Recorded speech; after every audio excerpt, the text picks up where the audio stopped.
nation in times of triumph, Hey, turmoil, everybody. and tragedy. Watch. We are live. We're in the building. President shall from time to time give to their Congress information of the State of the Union. Everyone outside the White House pays attention. For the American people, it's a moment that they want to see what's happening with our government, and that's important for our democracy.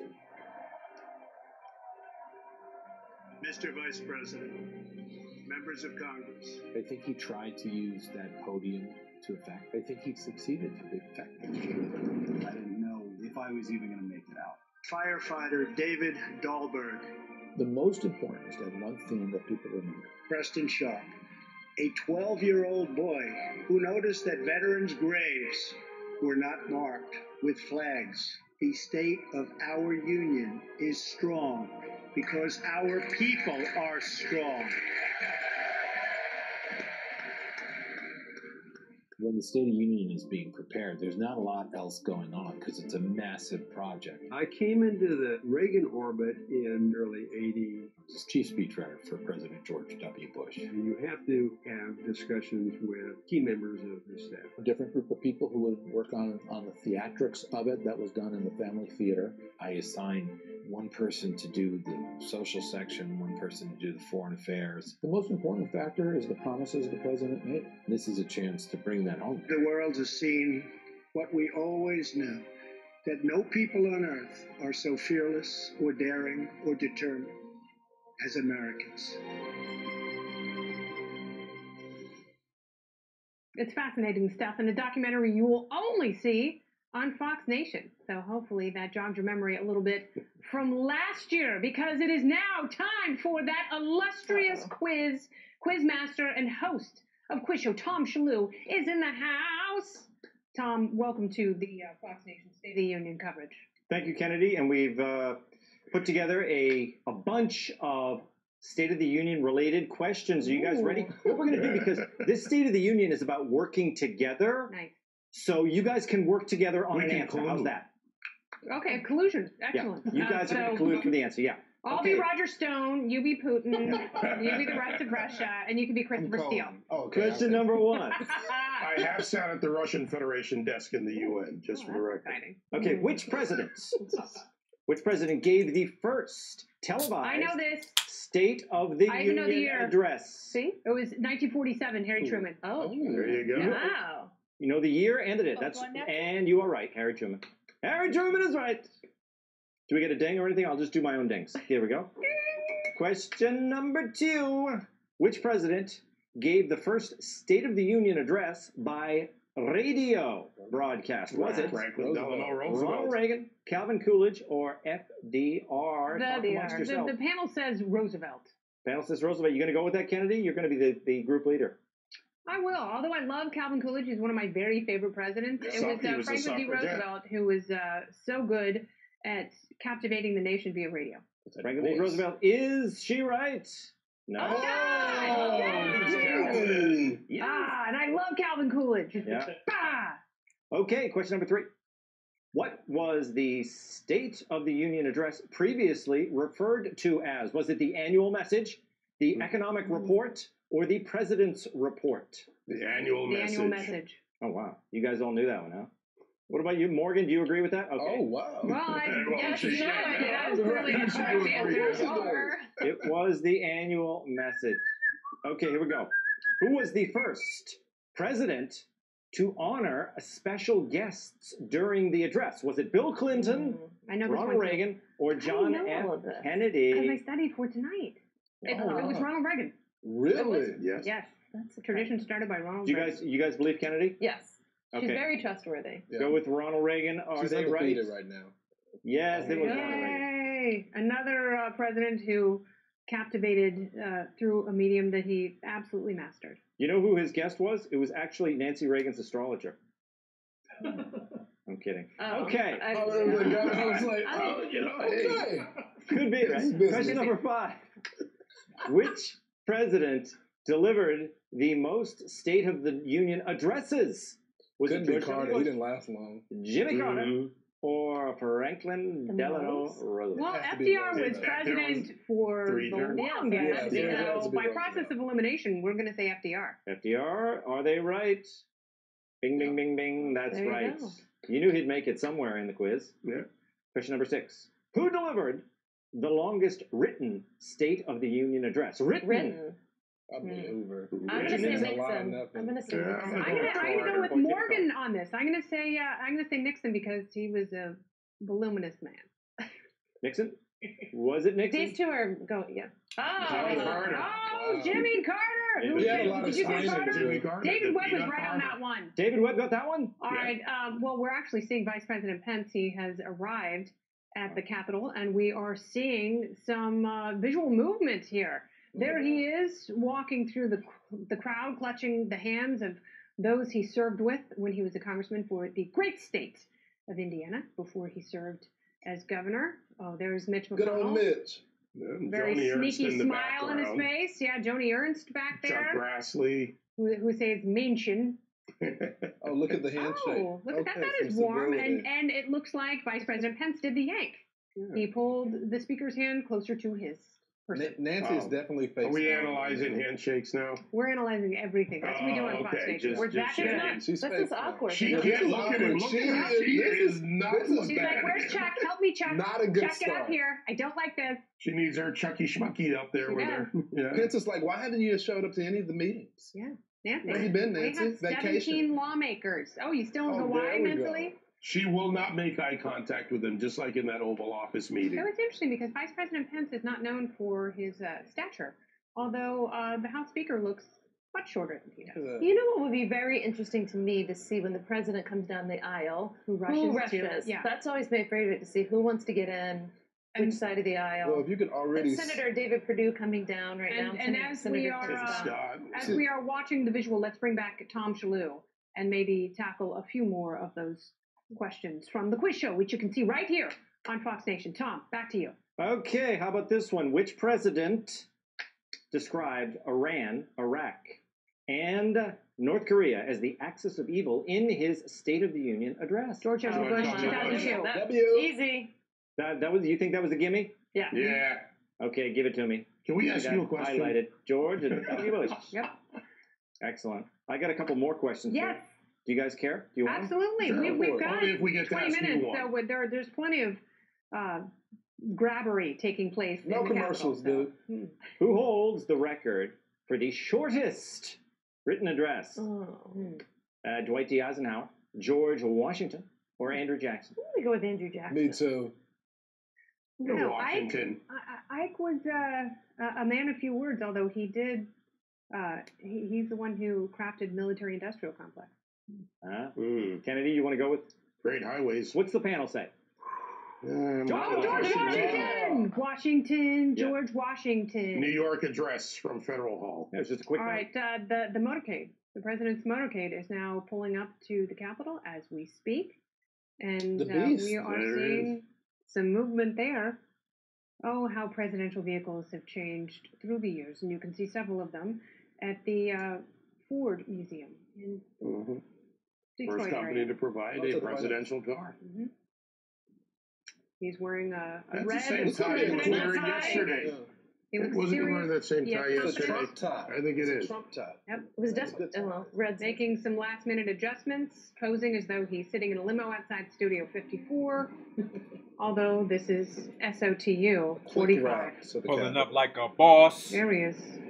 Quick wave goodbye. Did anyone see if Melania got in the car with him? Remember We in did separate. No, she goes Separate. separately. The president arrives. The president arrives traditionally. I know that this is silly, but I always really look forward to what she's going to wear. 'Cause she's Well, so does the amazing. media because they go They do. crazy over. But By she's the way, amazing. something about this and she that's does send important. messages, by the way, with her clothing, and she admitted to that in the last big interview that she did. David, go ahead. There's something important about this, too, that people tend to forget how much it takes to put all branches of government, the entire leadership of this country, and the importance of the security around this. And having had friends who've worked in the White House over the years in security, what it takes to move this. When Nancy made her comments about we're not going to have it next week, which was last week, the fact is logistically you couldn't get it done in time. You've got the Supreme Court, you've got all of this there, a lot of movement. And does Justice Ginsburg come? Well, she went out publicly she made 2 one days public ago. appearance. I That'd be bet interesting she to see if does. she does. I bet she knows that she's also one who This is probably going to be understands her last State of the the Union importance because of that's timeline. Yeah. Well, it may not be because she has promised to stay right where she is. And until Trump's out of office. no matter how you feel about some of the decisions she has written and dissents, she Yeah, the is spine of a steel. woman of iron will, absolutely right. And her admirers credit her with that quite a bit. Let's go back to Tom Schlew and put this baby to bed. Tom? Here we go. Lightning round. How many State of the Union addresses did President James Garfield deliver? Was it 0, 4, or 6? Zero. Zero. You say 0. Zero. 0. Are they right? Okay. Yeah. You're doing pretty well, guys. I'm sorry. Mm-hmm.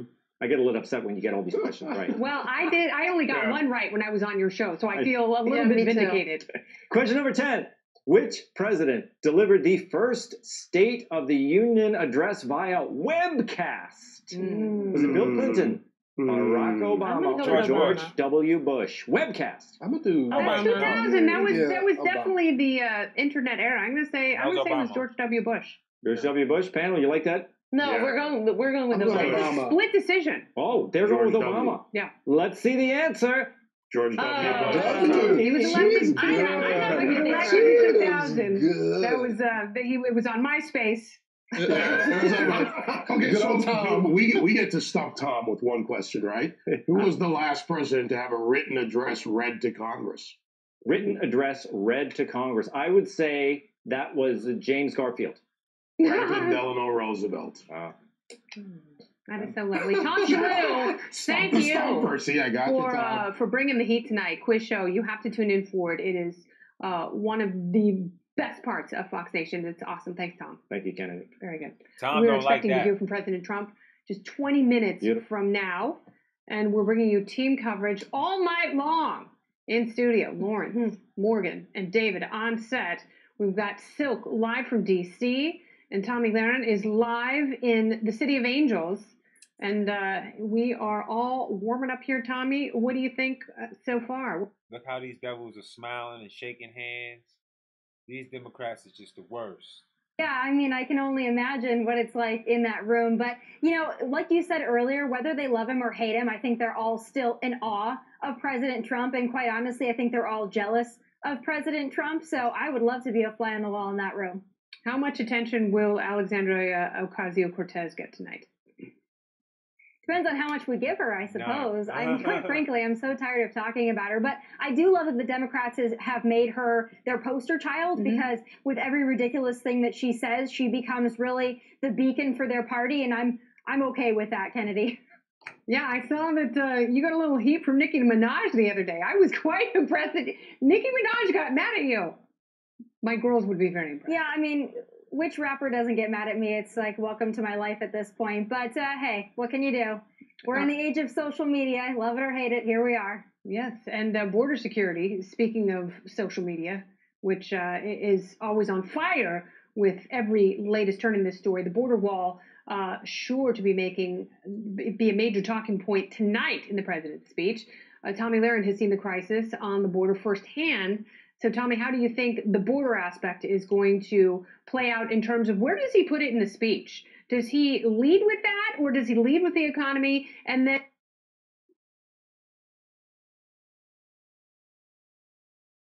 move into the wall and funding and immigration? I think he'll start with the economy, but I definitely think he's going to talk about the wall. I kind of expect him to call it more of a fence or a barrier than a wall because somehow that word has been twisted. But I tell you, I spent time with the men and women of our Border Patrol in both Arizona as well as San Diego. And I can tell you this, I went in with a very open mind and I asked them, what is the best way to secure the border? Is it just technology? Is just better fencing? Or as Nancy Pelosi has suggested, just mowing the grass? I asked them, what will be the best method to make sure our border is secure? And they all said a wall, a physical barrier, the steel slats, the bollard style that President Trump has referenced. That's what they want. That's what they need. I went down to the border. I saw it for myself. And you can see my border trip exclusively on Fox Nation this month for Keeping America Safe Month. And actually, here's a preview. Let's check it out.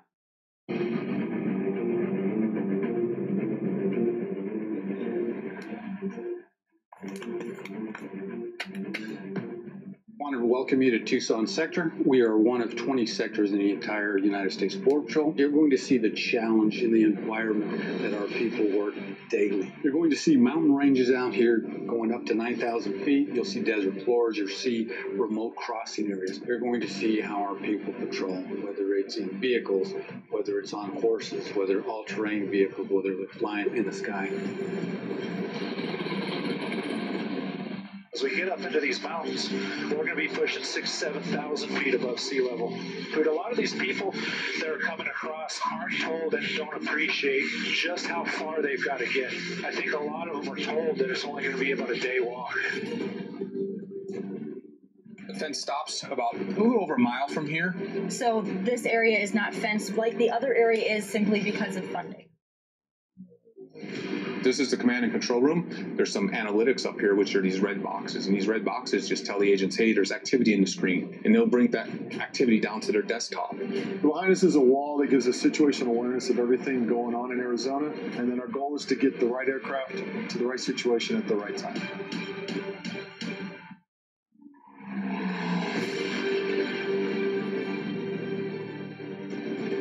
Roughly 8 miles north of the border, and we encounter camouflage groups. They wear a camo from head to toe. They wear booties on their feet that has carpet sewn to the bottom. They tie to their shoes. Makes it harder for us to track them out. These are not homemade. It's not like someone just threw it together. It's a manufactured product, specifically for the use to cross into the United States illegally. The cartel's active south of the border right here. What we're doing is really intel-based operations. You add the horse into the mix, and I can cover ground really fast, really efficiently.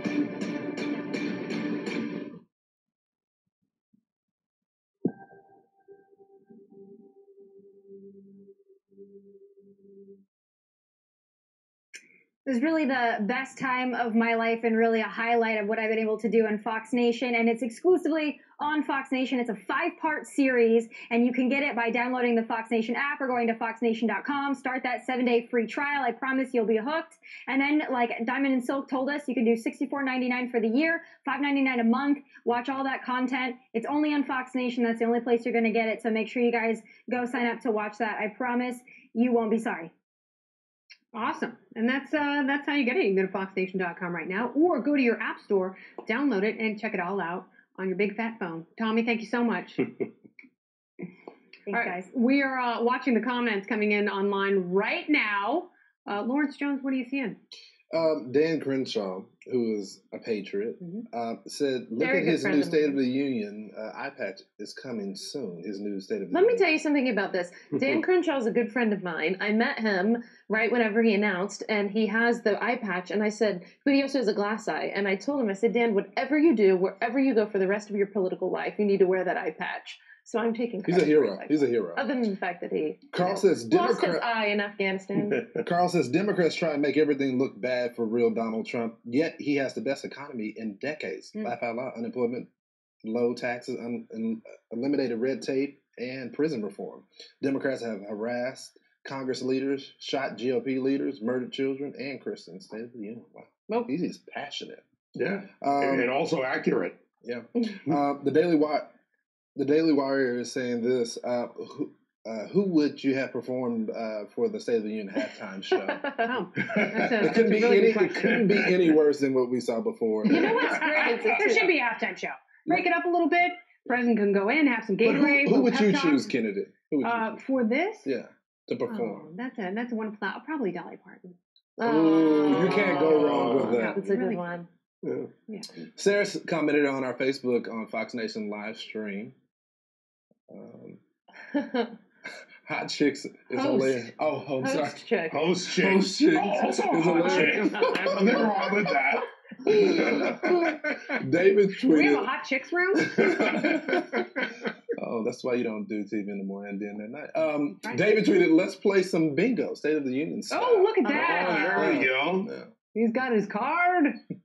I like that very much. Your comments are still flooding in. Keep them coming. What is the over-under for the number of time Nancy Pelosi rolls her eyes tonight? I really think she's going to require an roll? ophthalmologist afterward to make sure that she doesn't sprain her eyeballs as they roll back into her head. Yeah, she really will. But here's the thing that I think is most fascinating, and I truly believe that this is how the president's team set this up. They want unity. That means they want messages that not only resonate with the Republicans and with the president, but also that Democrats can't say no to. Right. And I think they are crafting it in such a way that they will be forced begrudgingly to stand up, and it will be the most painful thing for them. I think what people make a huge mistake with this president, because I know they get into this, oh, he's racist, yada, yada, yada. But he's not dedicated to a specific ideology. Oh, Ron, he's willing to be flexible with the issues and come up with a plan that works. As long as it keeps the same principles that he's established, he's willing to compromise. And I think the Democrats are missing the big point. But I'm not willing to let the Republicans off the hook on this as well, because they had control of our government. And if they really wanted to solve this immigration problem, they could have. They could have done it. Democrats could have done it in 2009, and they chose not to. But I just want to make one quick analysis point.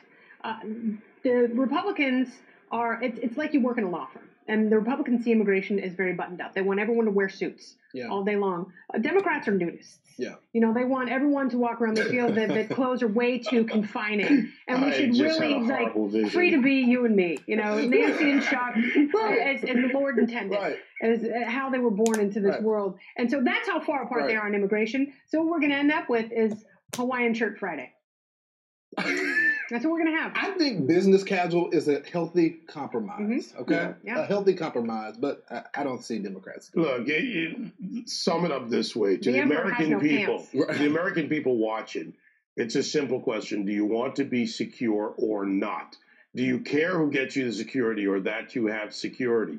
That's where the people are. That's why when I said earlier, polls are one thing and they may give you an idea, but these are measures of 1,500, 2,000, and these can be weighted. It doesn't matter. There are 300 million people that want to be secure in this country, the majority of them, and it's that simple. And that's how the president appealed to them. He's a pragmatist. You build a building, you get a certificate of occupancy, you open the building, you get tenants in the building is up. But also 70% of them want immigration reform too. And so you got to marry the two. But although there are separate issues, you got to get them together. The definition is different on how people see immigration reform. Lawful presence is one issue where there's potential for compromise, but there is no compromise with the American people on giving away at the rate at the federal, state, and local level $134 billion a year for illegal alien issues across this country. We spend $206 billion a year from the federal level on education. That money comes out of your pocket, your pocket. We can have more immigration if we shrink the entitlements thing. That's right. I mean, that is also a matter of practicality, and that's something that libertarians and liberty-minded have offered up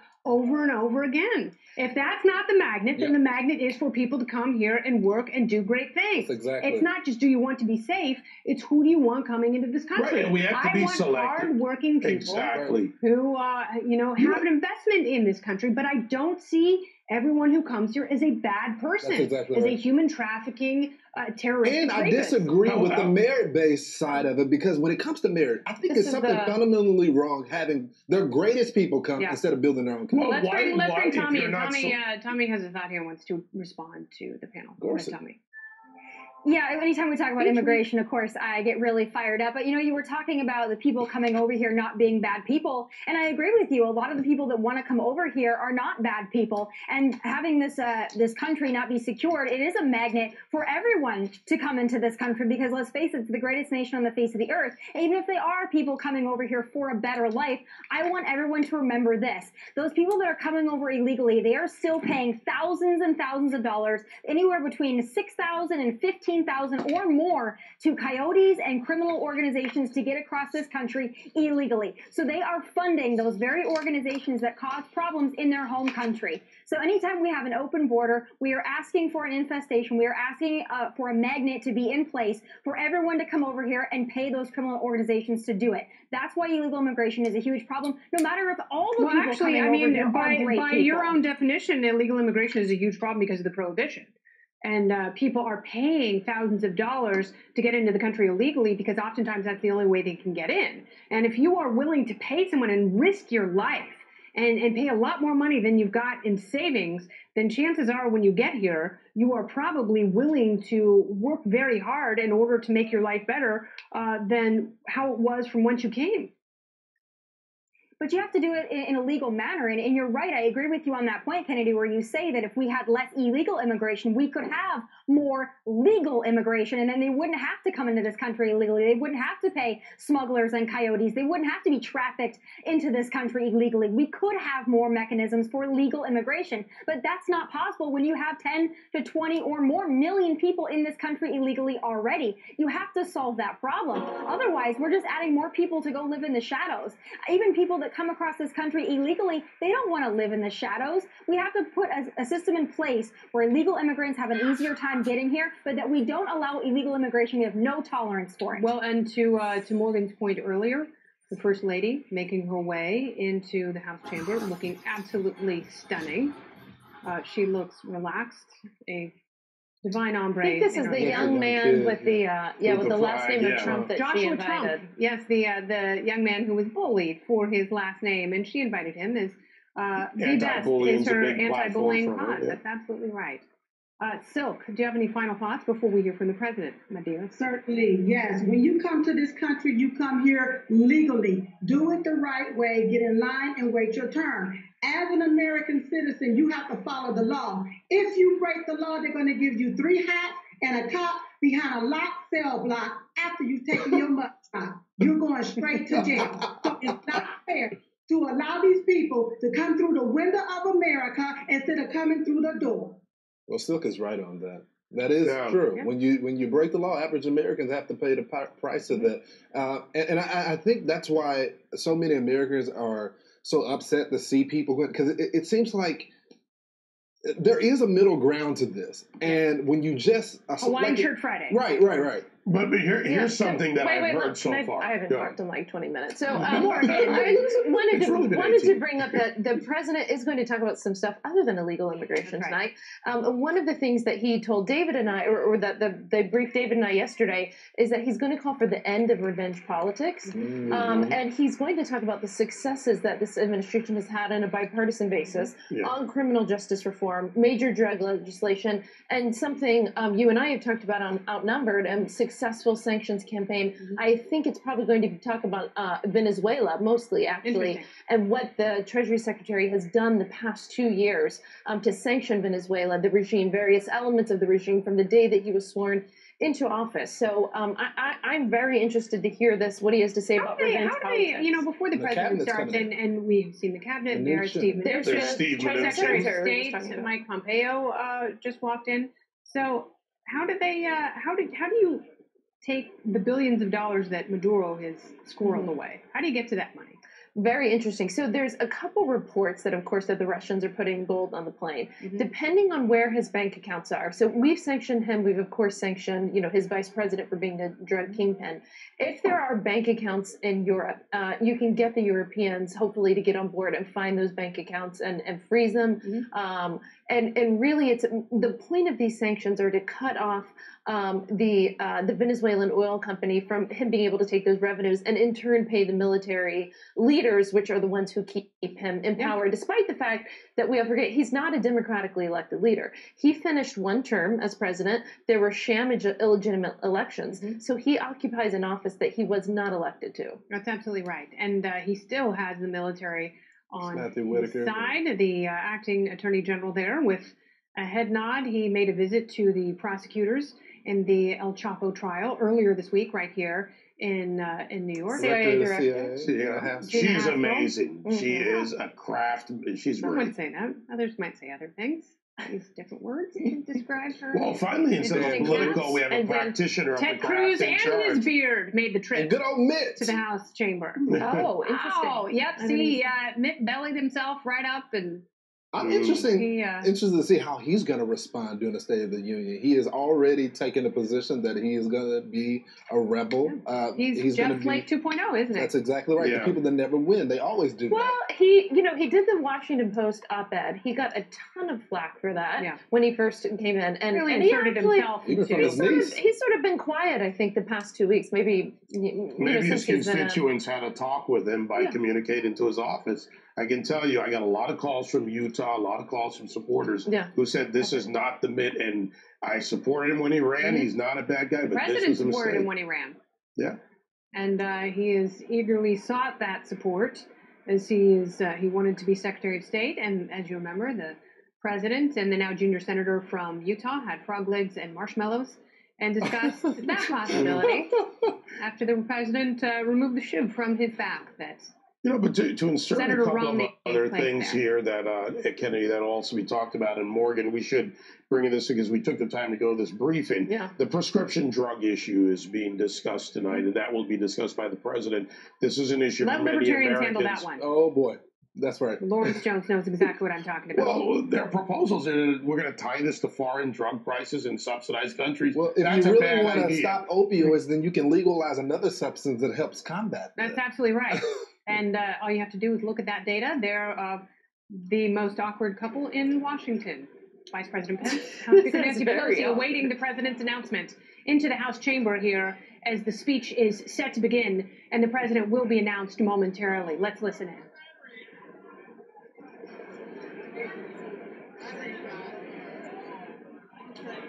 I'm so curious, why are all the Democrat women in white? Yeah, that's the I one. think it's like suffrage. Yeah.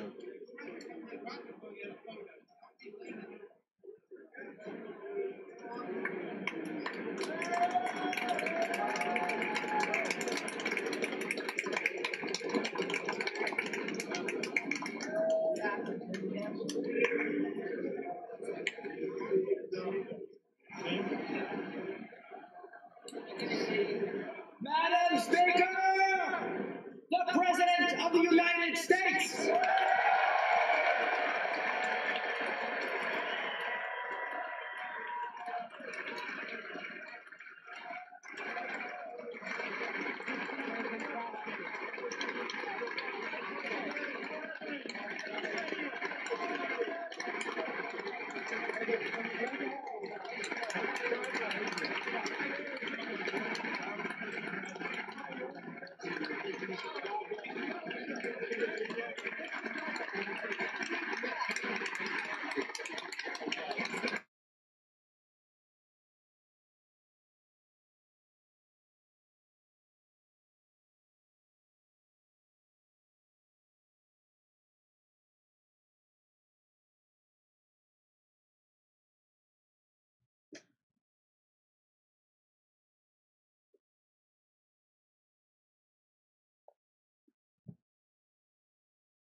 I don't know what's going on. Give me 1 second so I can get this.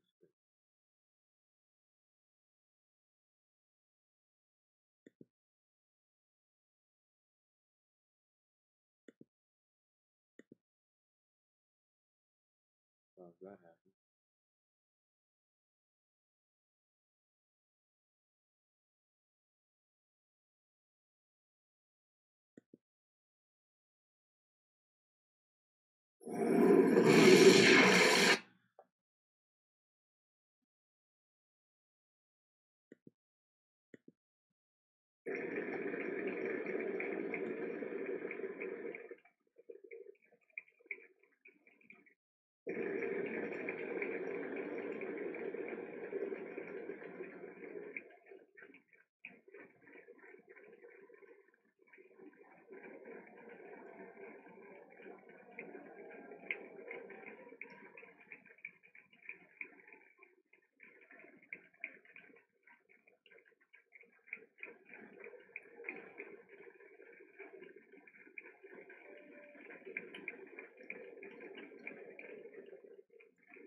Madam Speaker, Mr. Vice President, members of Congress, the First Lady of the United States,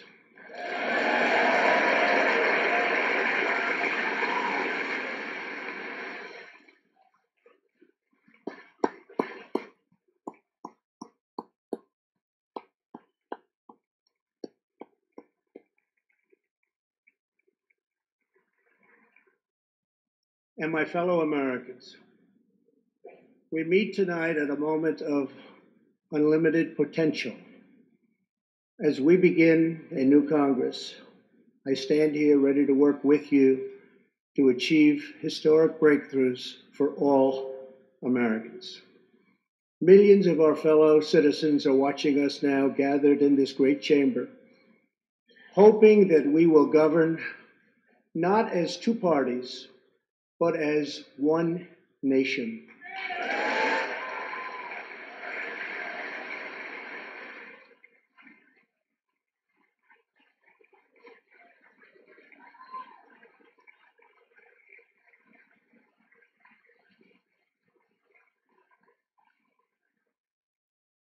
The agenda I will lay out this evening is not a Republican agenda or a Democrat agenda.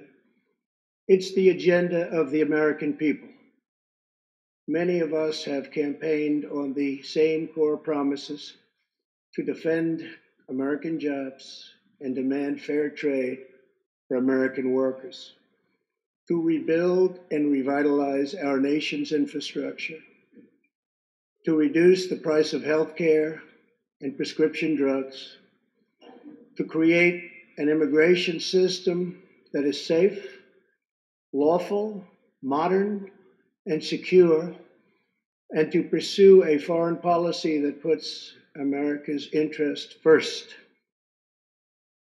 There is a new opportunity in American politics if only we have the courage together to seize it.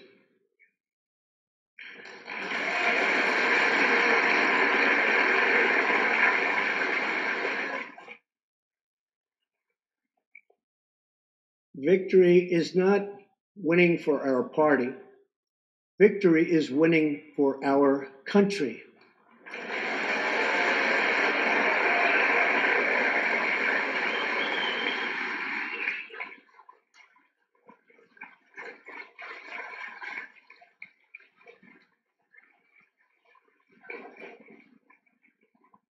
This year, America will recognize two important anniversaries that show us the majesty of America's mission and the power of American pride. In June, we mark 75 years since the start of what General Dwight D. Eisenhower called the Great Crusade, the Allied liberation of Europe in World War II.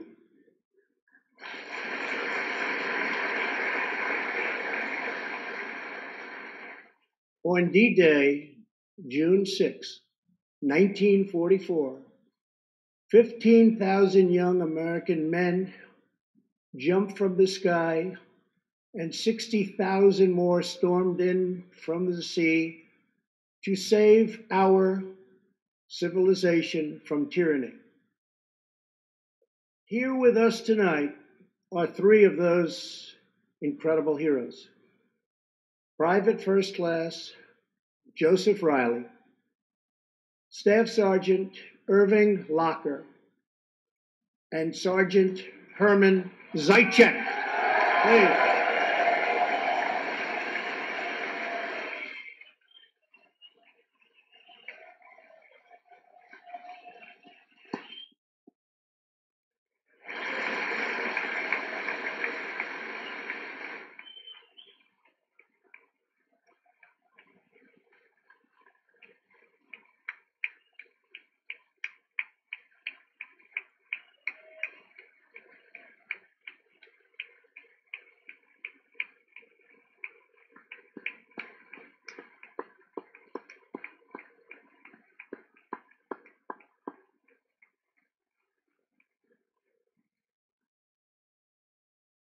gentlemen, we salute you.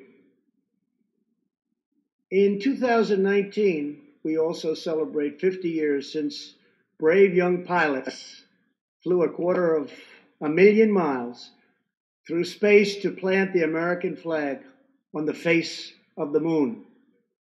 Half a century later, we are joined by one of the Apollo 11 astronauts who planted that flag, Buzz Aldrin.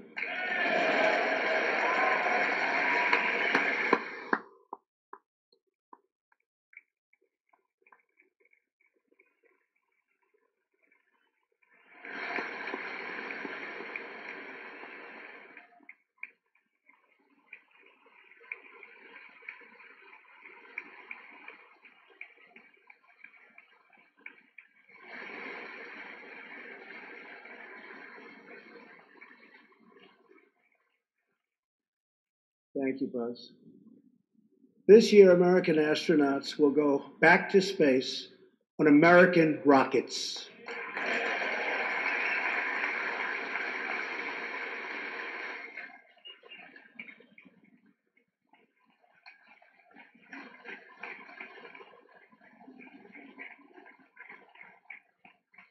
In the 20th century, America saved freedom, transformed science, redefined the middle class, and when you get down to it, there's nothing anywhere in the world that can compete with America.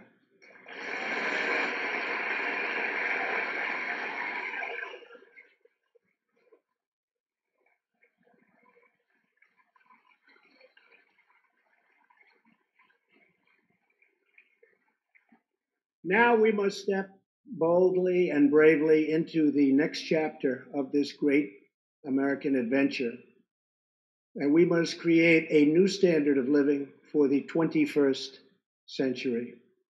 An amazing quality of life for all of our citizens is within reach. We can make our community safer, our families stronger, our culture richer, our faith deeper, and our middle class bigger and more prosperous than ever before.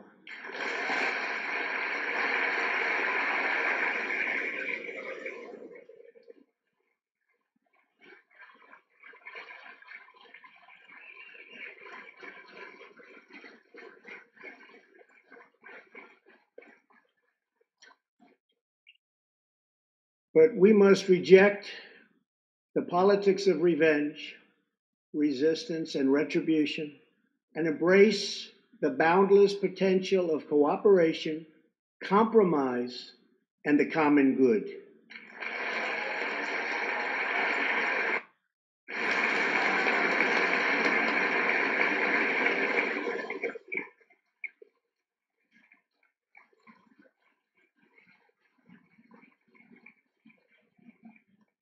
Together, we can break decades of political stalemate. We can bridge old divisions, heal old wounds, build new coalitions, forge new solutions, and unlock the extraordinary promise of America's future. The decision is ours to make. We must choose between greatness or gridlock, results or resistance, vision or vengeance, incredible progress or pointless destruction. Tonight, I ask you to choose greatness.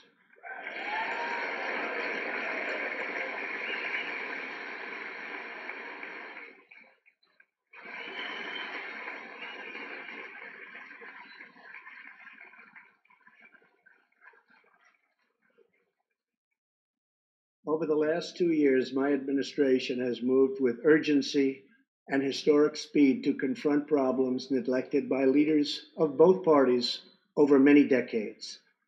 In just over 2 years since the election, we have launched an unprecedented economic boom, a boom that has rarely been seen before.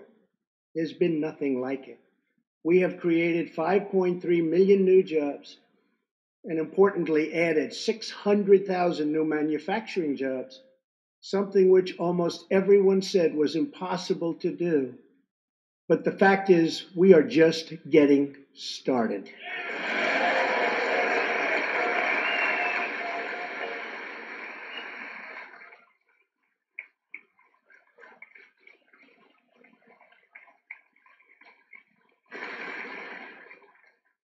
Wages are rising at the fastest pace in decades and growing for blue-collar workers, who I promised to fight for.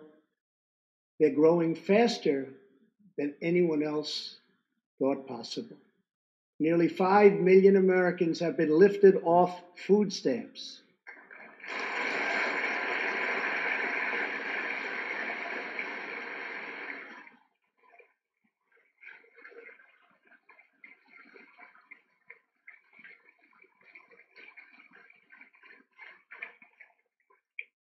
The U.S. economy is growing almost twice as fast today as when I took office. And we are considered far and away the hottest economy anywhere in the world, not even close.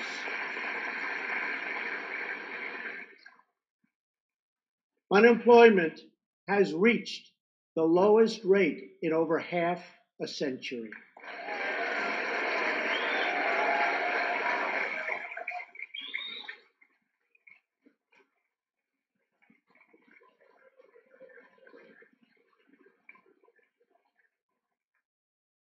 African American, Hispanic American, and Asian American unemployment have all reached their lowest levels ever recorded.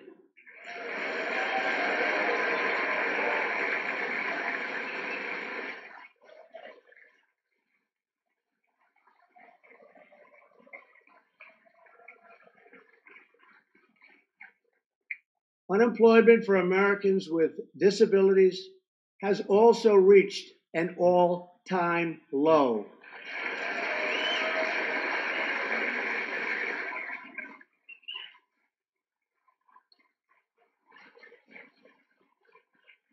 More people are working now than at any time in the history of our country. 157 million people at work.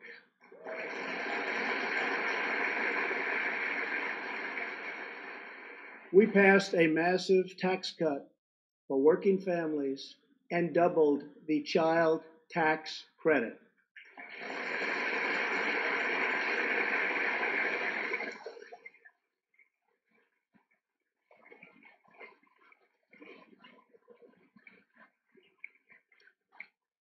We virtually ended the estate tax, or death tax, as it is often called, on small businesses, for ranches, and also for family farms.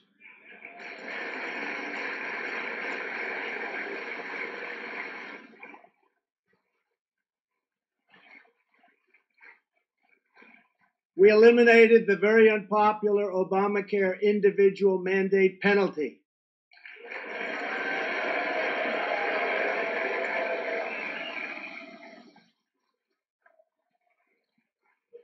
And to give critically ill patients access to life-saving cures, we passed, very importantly, right to try.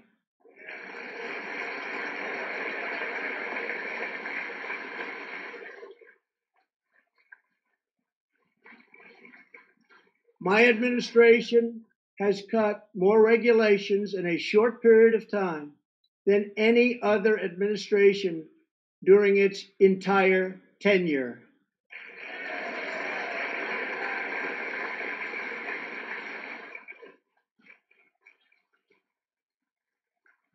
Companies are coming back to our country in large numbers, thanks to our historic reductions in taxes and regulations.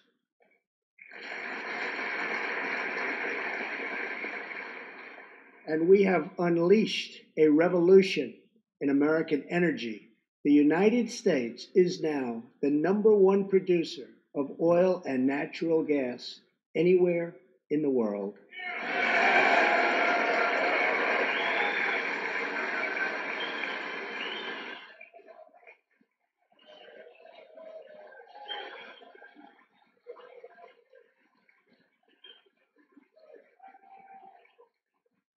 And now, for the first time in 65 years, we are a net exporter of energy.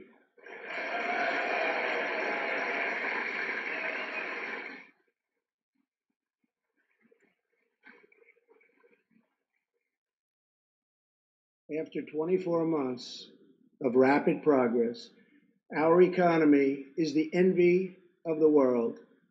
Our military is the most powerful on earth by far. And America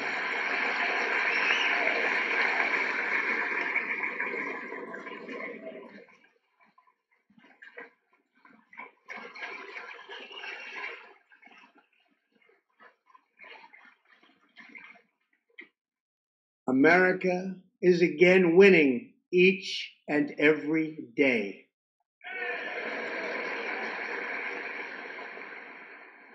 Members of Congress, the state of our union is strong.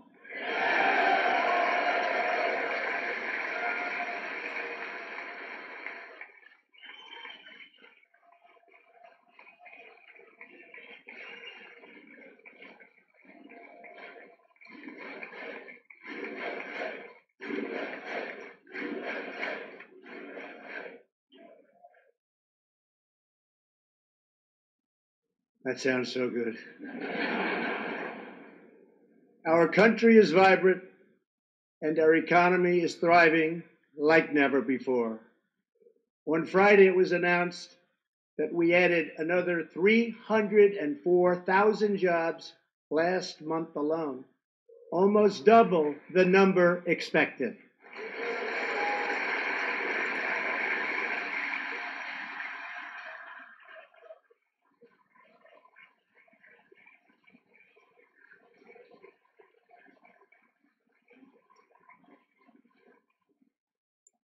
An economic miracle is taking place in the United States, and the only thing that can stop it are foolish wars, politics, or ridiculous partisan investigations.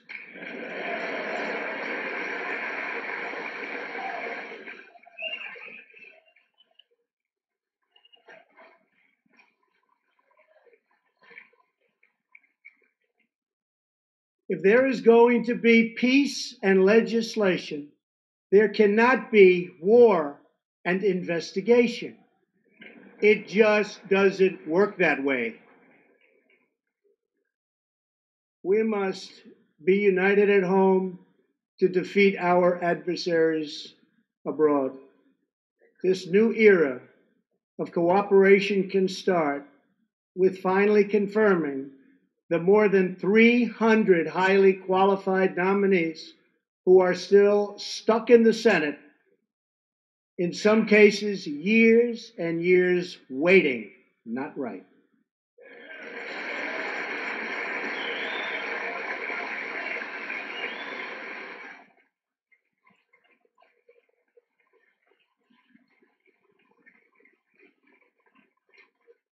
The Senate has failed to act on these nominations, which is unfair to the nominees and very unfair to our country.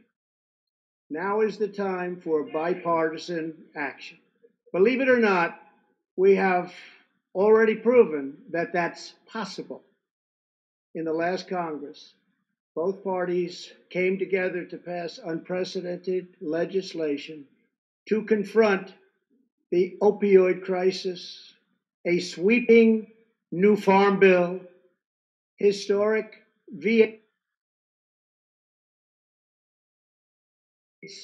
of rejection. We passed VA accountability so that we can finally terminate those who mistreat our wonderful veterans.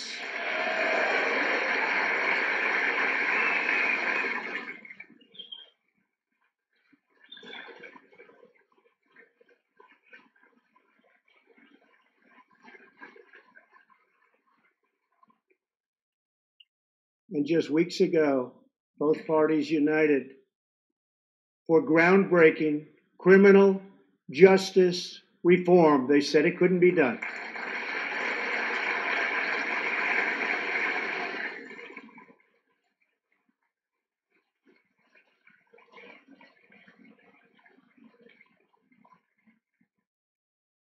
Last year, I heard through friends the story of Alice Johnson. I was deeply moved.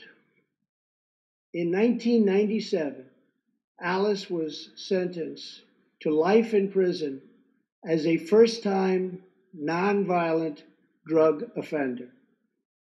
Over the next 22 years, she became a prison minister, inspiring others to choose a better path. She had a big impact on that prison population and far beyond. Alice's story underscores the disparities and unfairness that can exist in criminal sentencing and the need to remedy this total injustice. She served almost that 22 years and had expected to be in prison for the remainder of her life. In June, I commuted Alice's sentence. When I saw Alice's beautiful family greet her at the prison gates, hugging and kissing and crying and laughing, I knew I did something right. Alice is with us tonight, and she is a terrific woman. Terrific. Alice, please.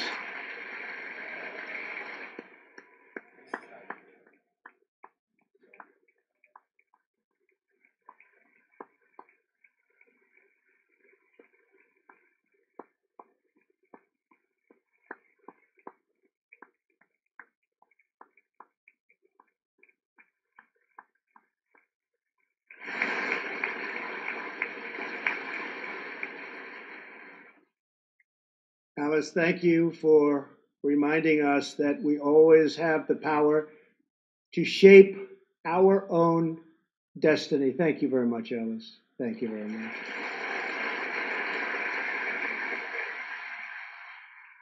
Inspired by stories like Alice's, my administration worked closely with members of both parties to sign the First Step Act into law. Big deal. It's a big deal.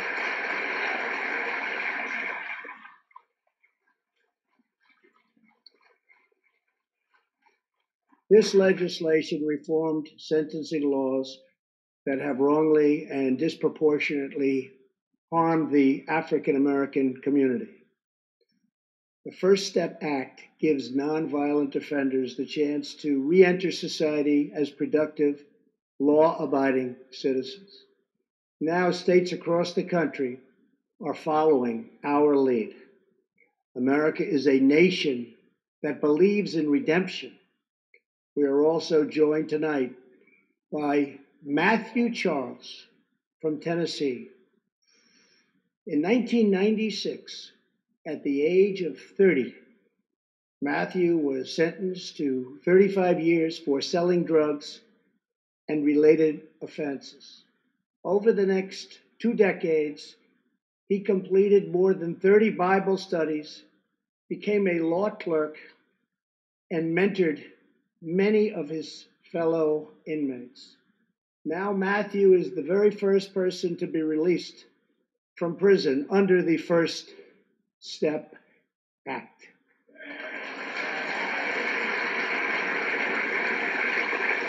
Matthew, please.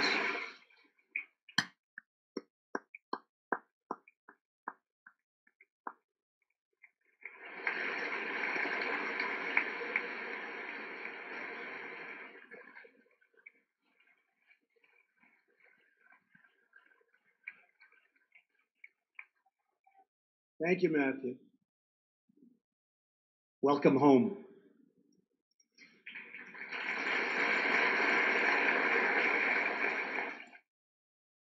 Now, Republicans and Democrats must join forces again to confront an urgent national crisis. Congress has 10 days left to pass a bill that will fund our government, protect our homeland, and secure our very dangerous southern border. Now is the time for Congress to show the world that America is committed to ending illegal immigration and putting the ruthless coyotes, cartels, drug dealers, and human traffickers out of business.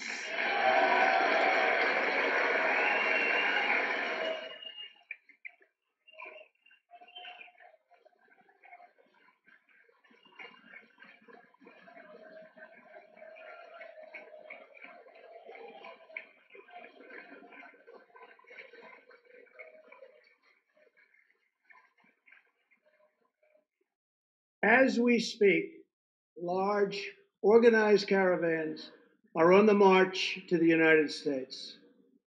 We have just heard that Mexican cities, in order to remove the illegal immigrants from their communities, are getting trucks and buses to bring them up to our country in areas where there is little border protection.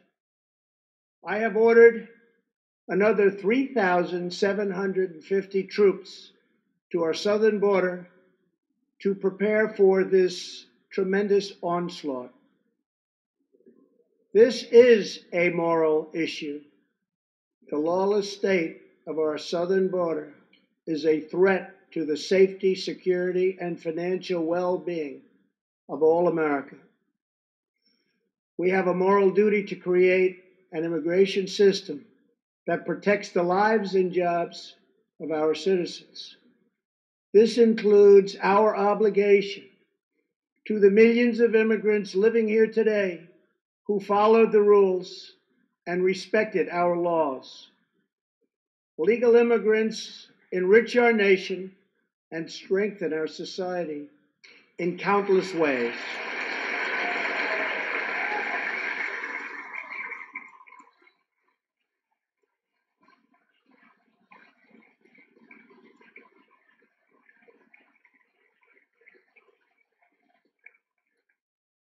I want people to come into our country in the largest numbers ever, but they have to come in legally.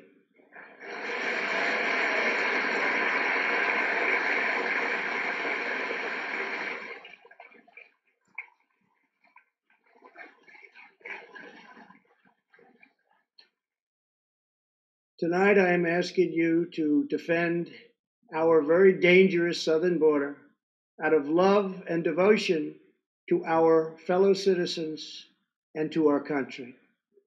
No issue better illustrates the divide between America's working class and America's political class than illegal immigration. Wealthy politicians and donors push for open borders while living their lives behind walls and gates and guards.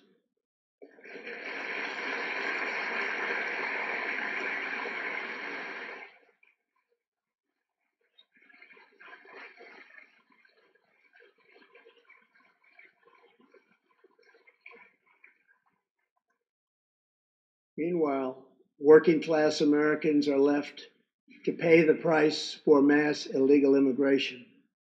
Reduced jobs, lower wages, overburdened schools, hospital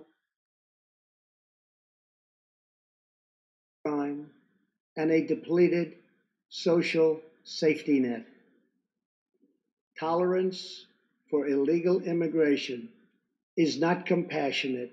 It is actually very cruel.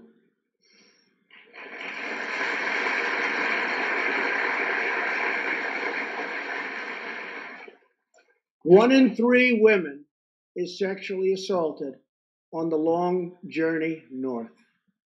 Smugglers use migrant children as human pawns to exploit our laws and gain access to our country. Human traffickers and sex traffickers take advantage of the wide open areas between our ports of entry to smuggle thousands of young girls and women into the United States and to sell them into prostitution and modern-day slavery. Tens of thousands of innocent Americans are killed by lethal drugs that cross our border and flood into our cities, including meth, heroin, cocaine, and fentanyl. The savage gang, MS-13, now operates in at least 20 different American states, and they almost all come through our southern border. Just yesterday, an MS-13 gang member was taken into custody for a fatal shooting on a subway platform in New York City. We are removing these gang members by the thousands, but until we secure our border, they're going to keep streaming right back in.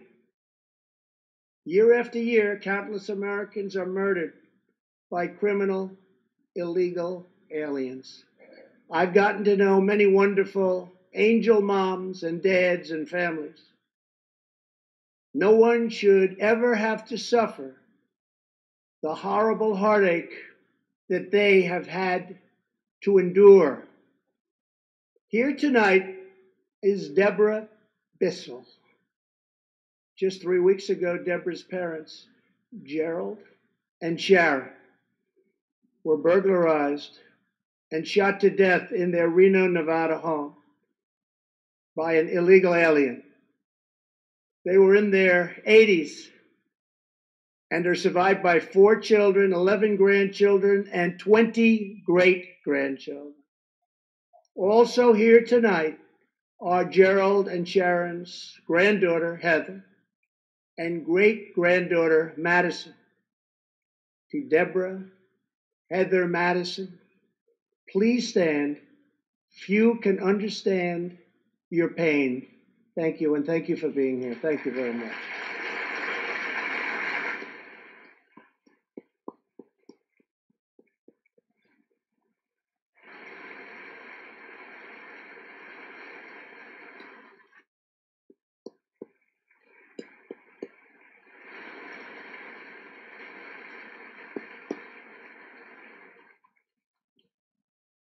I will never forget, and I will fight for the memory of Gerald and Sharon, that it should never happen again. Not one more American life should be lost because our nation failed to control its very dangerous border. In the last 2 years, our brave ICE officers made 266,000 arrests of criminal aliens, including those charged or convicted of nearly 100,000 assaults, 30,000 sex crimes, and 4,000 killings or murders. We are joined tonight by one of those law enforcement heroes, ICE Special Agent Elvin Hernandez. When Elvin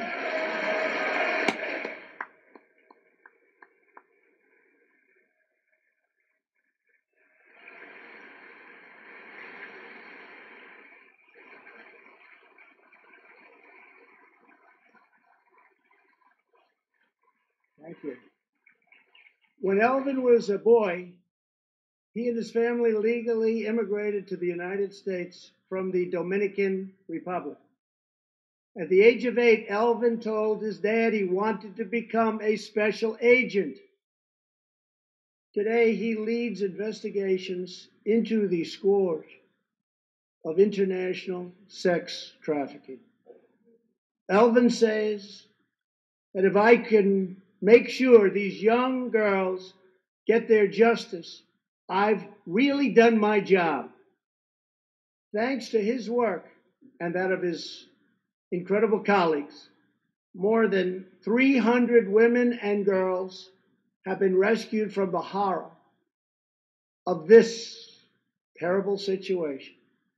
And more than 1,500 sadistic traffickers have been put behind bars.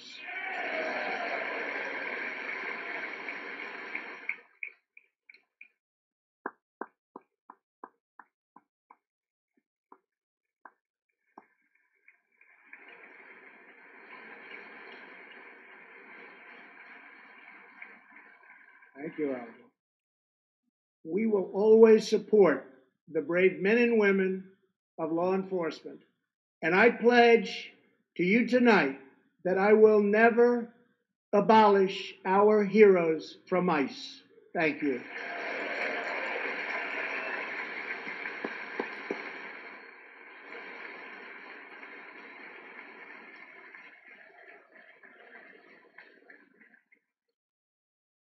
My administration has sent to Congress a common sense proposal to end the crisis on the southern border. It includes humanitarian assistance, more law enforcement, drug detection at our ports, closing loopholes that enable child smuggling, and plans for a new physical barrier or wall to secure the vast areas between our ports of entry. In the past, most of the people in this room voted for a wall, but the proper wall never got built. I will get it built.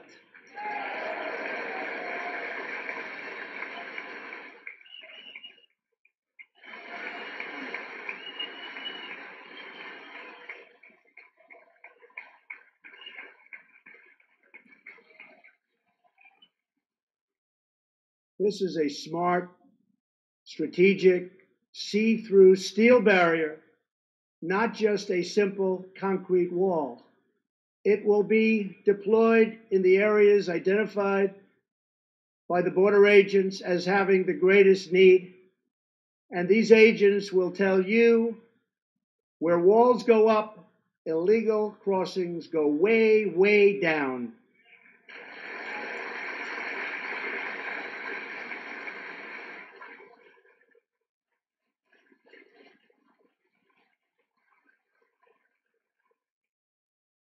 San Diego used to have the most illegal border crossings in our country.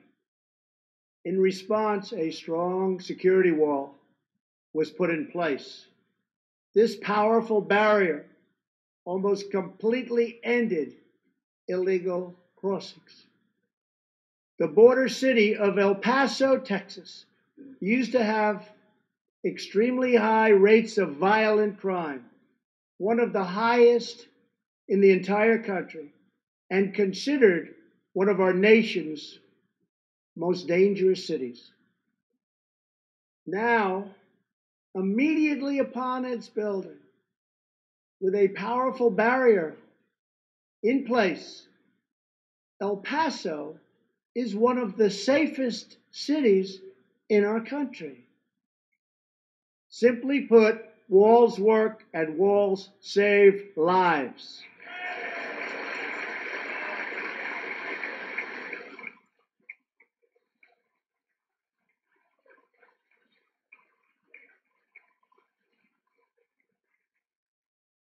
So let's work together, compromise, and reach a deal that will truly make America safe.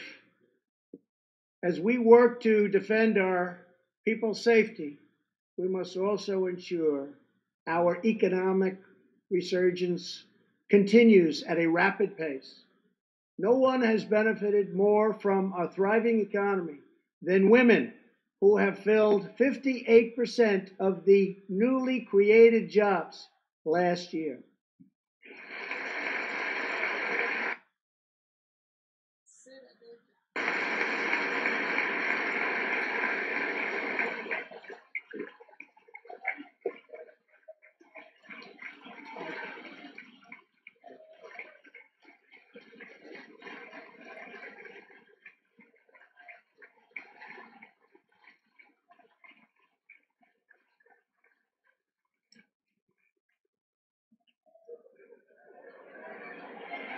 You weren't supposed to do that. Thank you very much. Thank you very much. All Americans can be proud that we have more women in the workforce than ever before.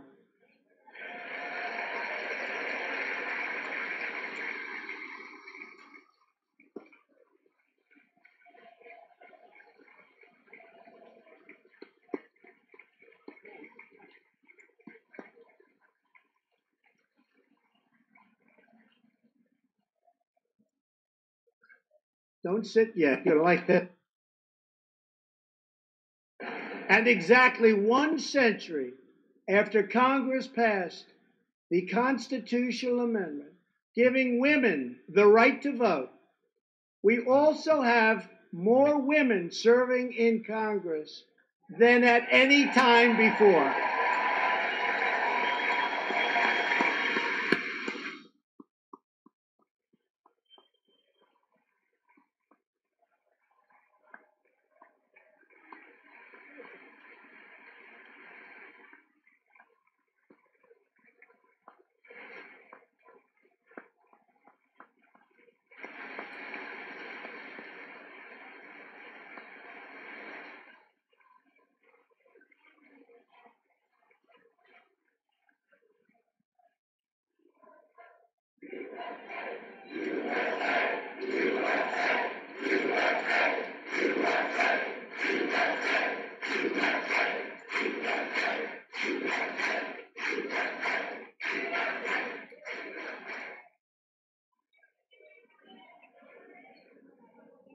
That's great.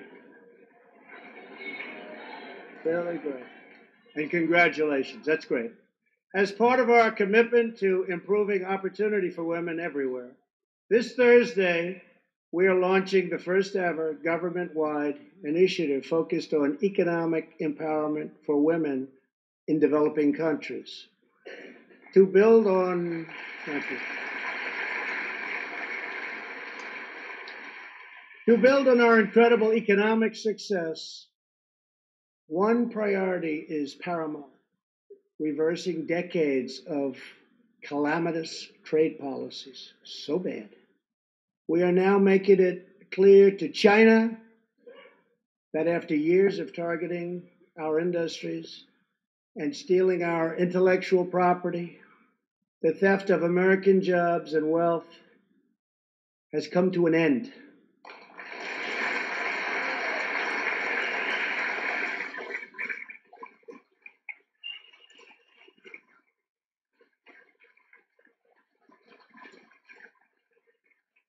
Therefore, we recently imposed tariffs on $250 billion of Chinese goods, and now our Treasury is receiving billions and billions of dollars.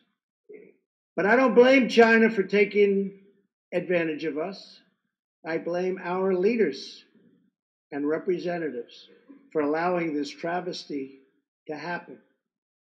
I have great respect for President Xi, and we are now working on a new trade deal with China. But it must include real structural change to end unfair trade practices, reduce our chronic trade deficit, and protect American jobs.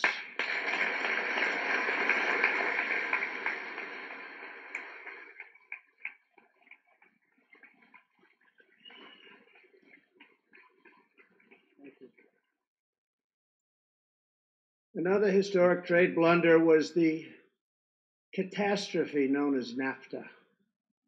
I have met the men and women of Michigan, Ohio, Pennsylvania, Indiana, New Hampshire, and many other states whose dreams were shattered by the signing of NAFTA. For years, politicians promised them they would renegotiate for a better deal, but no one ever tried until now. Our new U.S.-Mexico-Canada agreement, the USMCA, will replace NAFTA and deliver for American workers like they haven't had delivered to for a long time.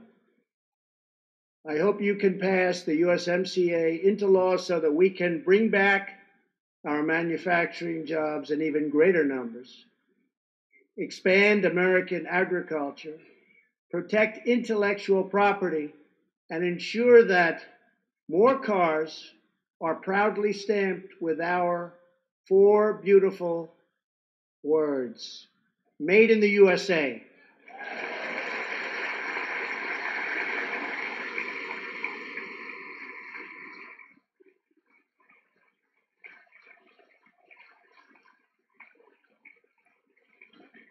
Tonight, I am also asking you to pass the United States Reciprocal Trade Act so that if another country places an unfair tariff on an American product, we can charge them the exact same tariff on the exact same product that they sell to us.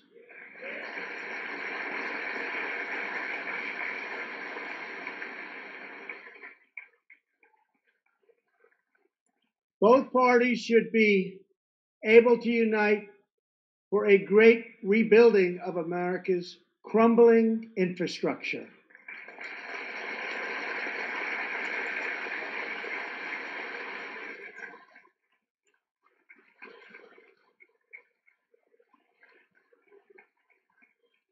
I know that Congress is eager to pass an infrastructure bill, and I am eager to work with you on legislation to deliver new and important infrastructure investment, including investments in the cutting-edge industries of the future.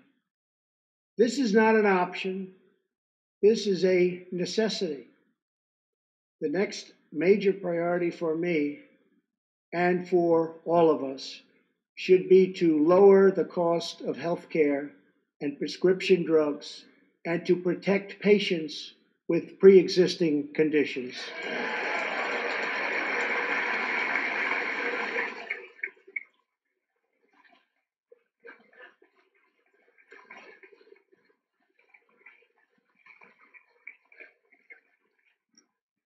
Already as a result of my administration's efforts in 2018, drug prices experienced their single largest decline in 46 years.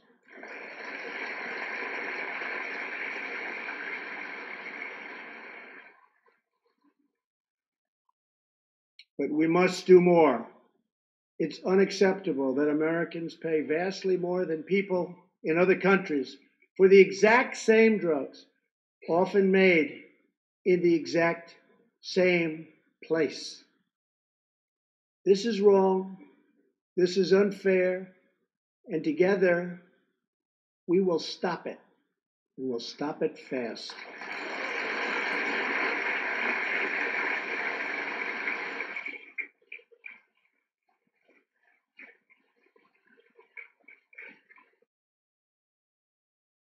I am asking Congress to pass legislation that finally takes on the problem of global freeloading and delivers fairness and price transparency for American patients, finally.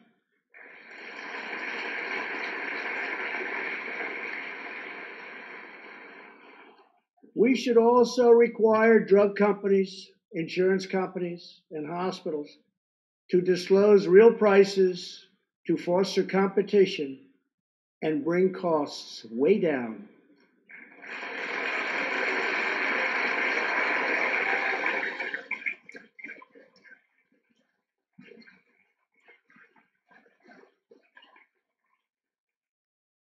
No force in history has done more to advance the human condition than American freedom. In recent years,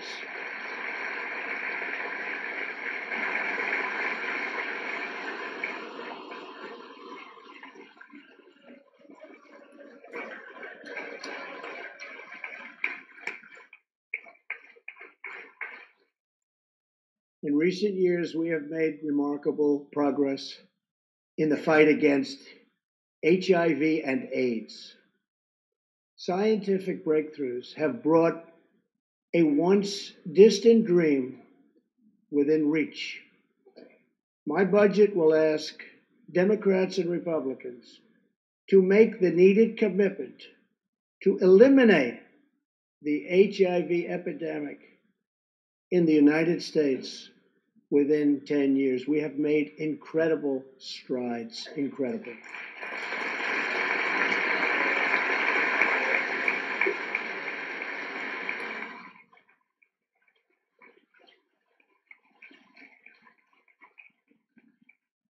Together, we will defeat AIDS in America and beyond.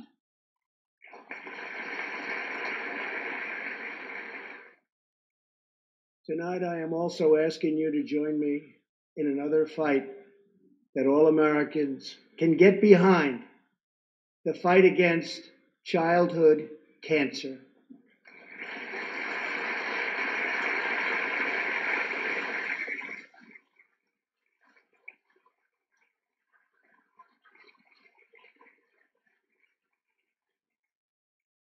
Joining Melania in the gallery this evening is a very brave 10-year-old girl, Grace Eline.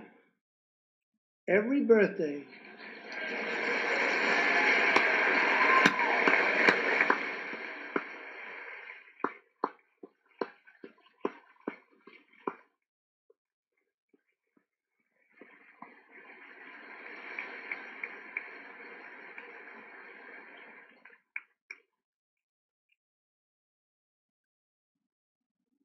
hi Grace. Every birthday since she was 4, Grace asked her friends to donate to St. Jude's. She did not know that one day she might be a patient herself. That's what happened. Last year, Grace was diagnosed with brain cancer. Immediately, she began radiation treatment. At the same time, she rallied her community and raised more than $40,000 for the fight against cancer.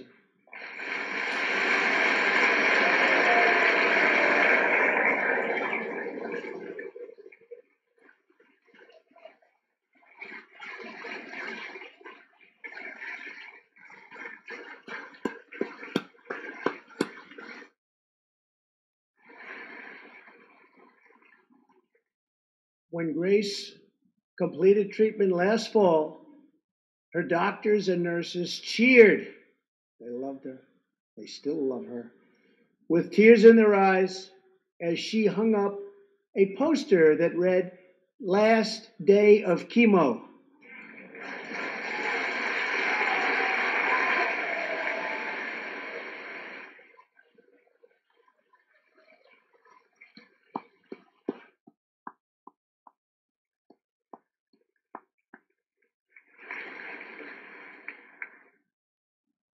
Thank you very much, Grace. You are a great inspiration to everyone in this room. Thank you very much.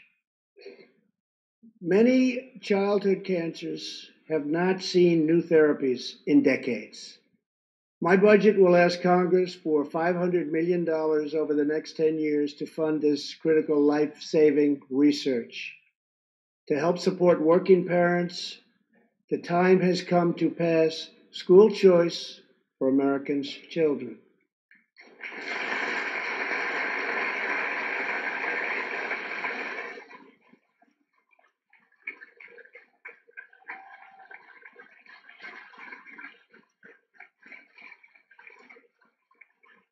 I am also proud to be the first president to include in my budget a plan for nationwide paid family leave so that every new parent has the chance to bond with their newborn child.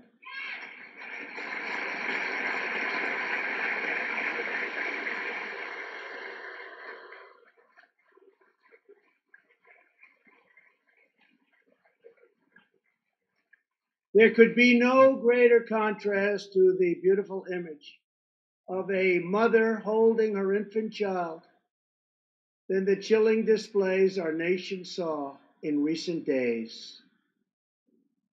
Lawmakers in New York cheered with delight upon the passage of legislation that would allow a baby to be ripped from the mother's womb moments from birth.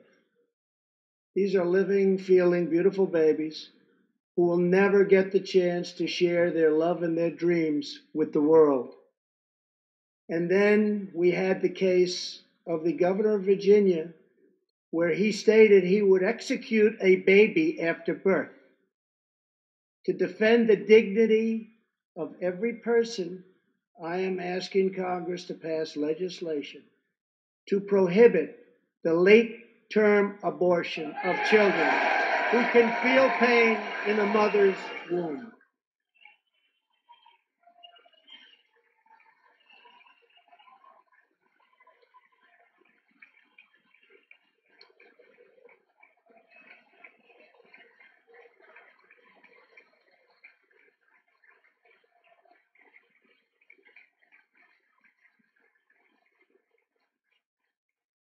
Let us work together to build a culture that cherishes innocent life.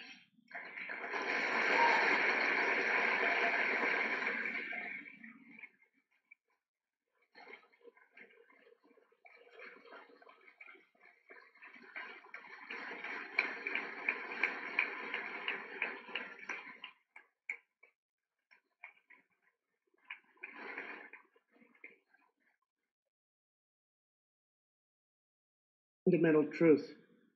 All children, born and unborn, are made in the holy image of God.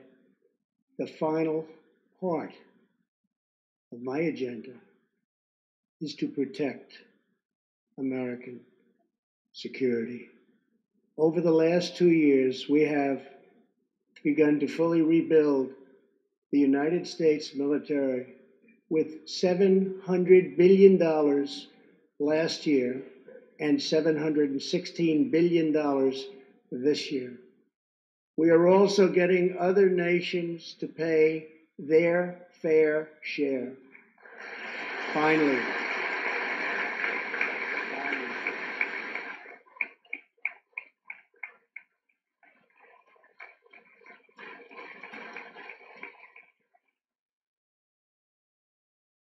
For years, the United States was being treated very unfairly by friends of ours,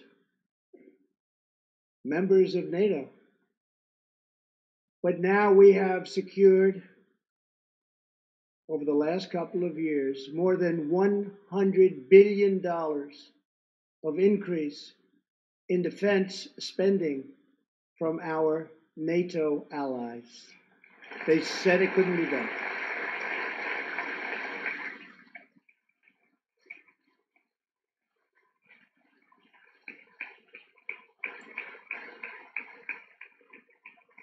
As part of our military buildup, the United States is developing a state-of-the-art missile defense system. Under my administration, we will never apologize for advancing America's interests. For example, decades ago, the United States entered into a treaty with Russia in which we agreed to limit and reduce our missile capability. While we followed the agreement and the rules to the letter, Russia repeatedly violated its terms. It's been going on for many years. That is why I announced that the United States is officially withdrawing from the Intermediate Range Nuclear Forces Treaty, or INF Treaty. Perhaps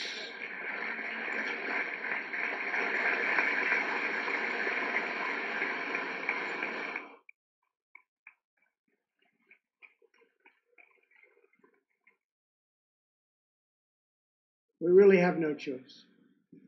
Perhaps we can negotiate a different agreement, adding China and others. Or perhaps we can't, in which case we will outspend and out-innovate all others by far.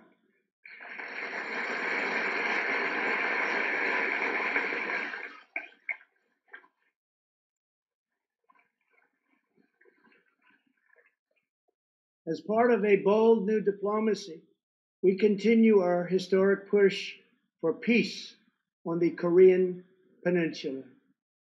Our hostages have come home. Nuclear testing has stopped, and there has not been a missile launch in more than 15 months. If I had not been elected President of the United States, we would right now, in my opinion, be in a major war with North Korea.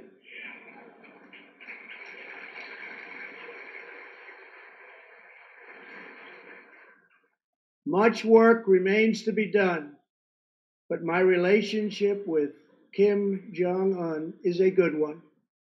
Chairman Kim and I will meet again on February 27th and 28th in Vietnam.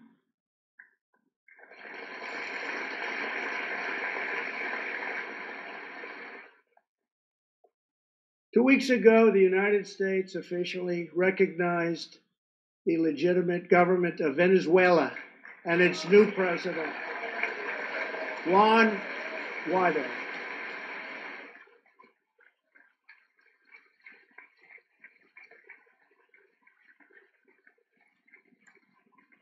We stand with the Venezuelan people in their noble quest for freedom, and we condemn the brutality of the Maduro regime, whose socialist policies have turned that nation from being the wealthiest in South America into a state of abject poverty and despair.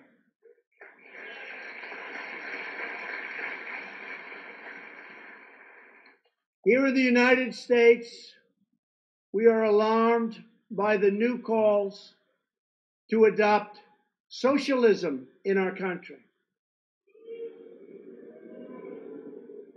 America was founded on liberty and independence, and not government coercion, domination, and control.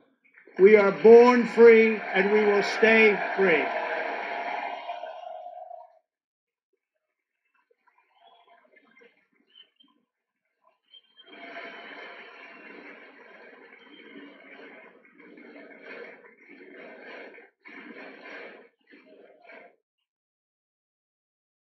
Tonight, we renew our resolve that America will never be a socialist country.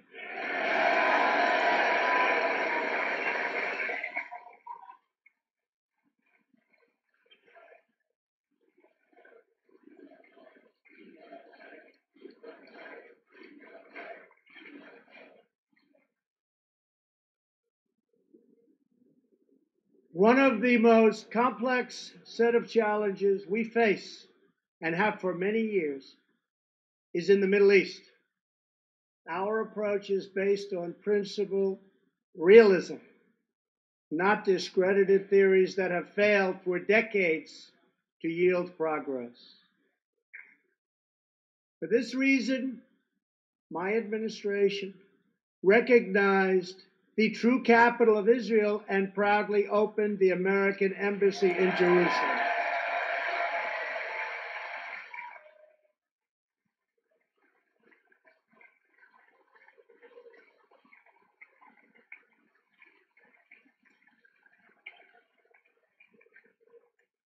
Our brave troops have now been fighting in the Middle East for almost 19 years. In Afghanistan and Iraq, nearly 7,000 American heroes have given their lives. More than 52,000 Americans have been badly wounded. We have spent more than $7 trillion in fighting wars in the Middle East. As a candidate for president, I loudly pledged a new approach. Great nations do not fight endless wars.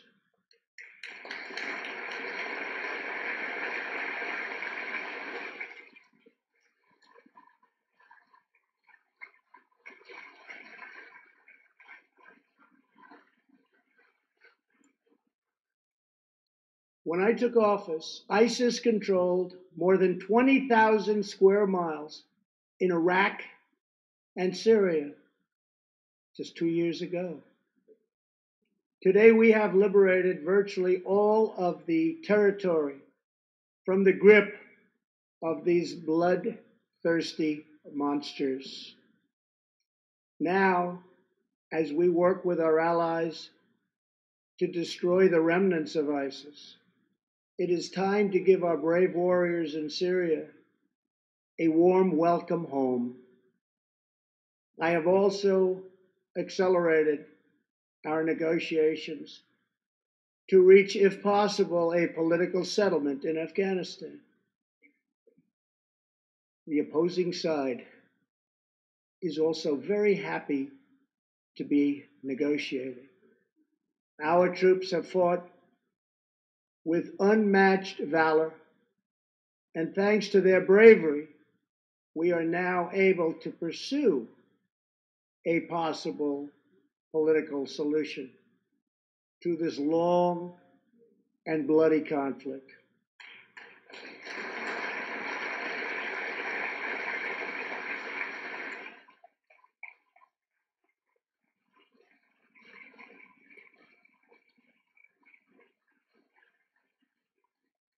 In Afghanistan, my administration is holding constructive talks with a number of Afghan groups, including the Taliban. As we make progress in these negotiations and focus on counterterrorism, and we will indeed focus on counterterrorism. We do not know whether we'll achieve an agreement, but we do know that after 2 decades of war, the hour has come to at least try for peace. And the other side would like to do the same thing. It's time.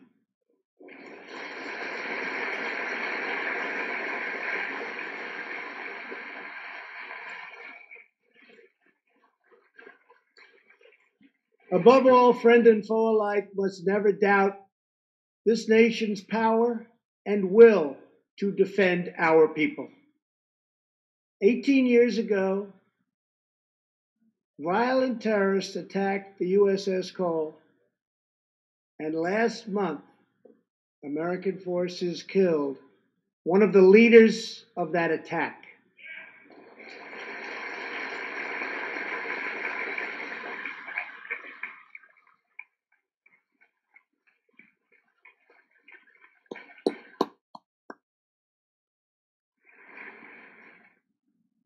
We are honored to be joined tonight by Tom Wibberley, whose son, Navy Seaman Craig Wibberley, was one of the 17 sailors we tragically lost. Tom, we vow to always remember the heroes of the USS Cole. Thank you, Tom.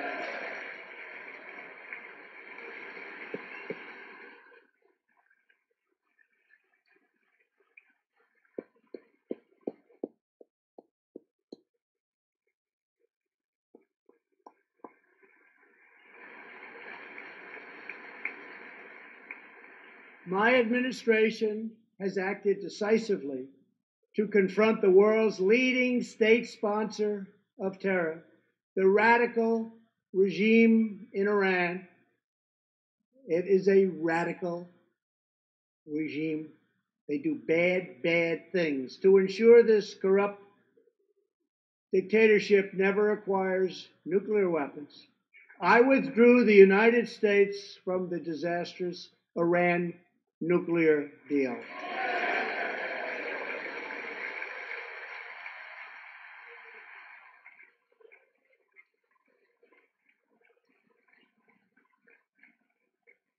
And last fall, we put in place the toughest sanctions ever imposed by us on a country.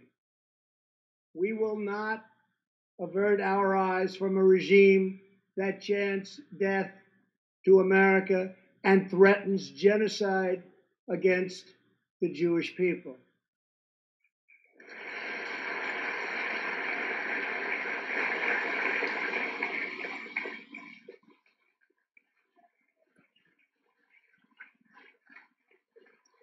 We must never ignore the vile poison of anti-Semitism or those who spread its venomous creed. With one voice, we must confront this hatred anywhere and everywhere it occurs. Just months ago, 11 Jewish Americans were viciously murdered in an anti-Semitic attack on the Tree of Life Synagogue in Pittsburgh. SWAT officer Timothy Matson raced into the gunfire and was shot 7 times, chasing down the killer. And he was very successful. Timothy has just had his 12th surgery, and he's going in for many more. but he made the trip to be here with us tonight. Officer Matson, please.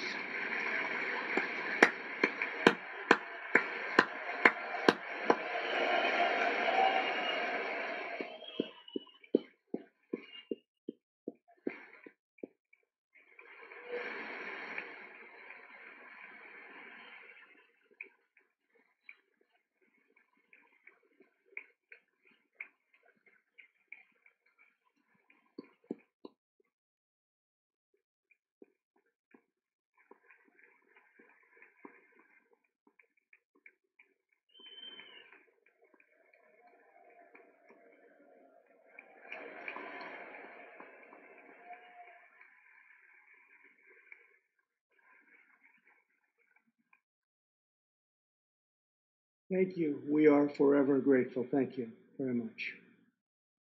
Tonight, we are also joined by Pittsburgh survivor, Judah Samet. He arrived at the synagogue as the massacre began. But not only did Judah narrowly escape death last fall, more than 7 decades ago, he narrowly survived the Nazi concentration camps. Today is Judah's 81st birthday.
They wouldn't do that for me, Judah. Judah says he can still remember the exact moment nearly 75 years ago, after 10 months in a concentration camp, when he and his family were put on a train and told they were going to another camp. Suddenly, the train screeched to a very strong halt. A soldier appeared. Judah's family braced for the absolute worst. Then his father cried out with joy, "It's the Americans! It's the Americans!"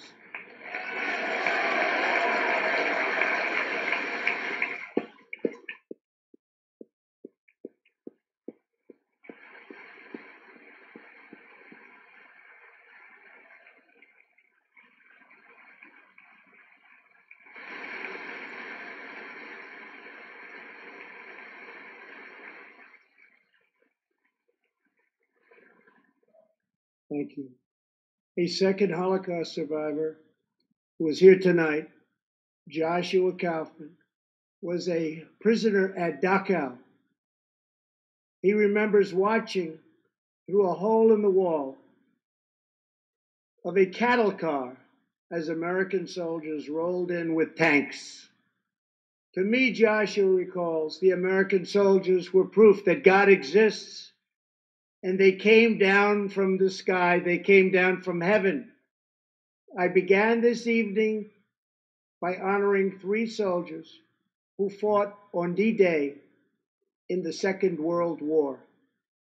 One of them was Herman Zaitchik. But there is more to Herman's story. A year after he stormed the beaches of Normandy, Herman was one of the American soldiers who helped liberate Dachau.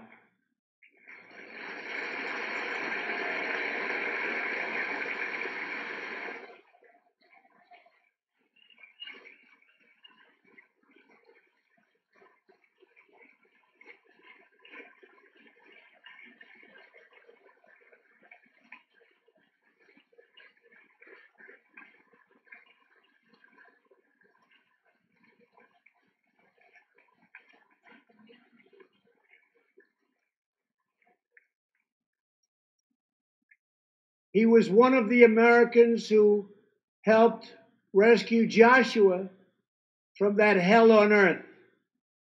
Almost 75 years later, Herman and Joshua are both together in the gallery tonight, seated side by side, here in the home of American freedom. Herman and Joshua, your presence this evening is very much appreciated. Thank you very much.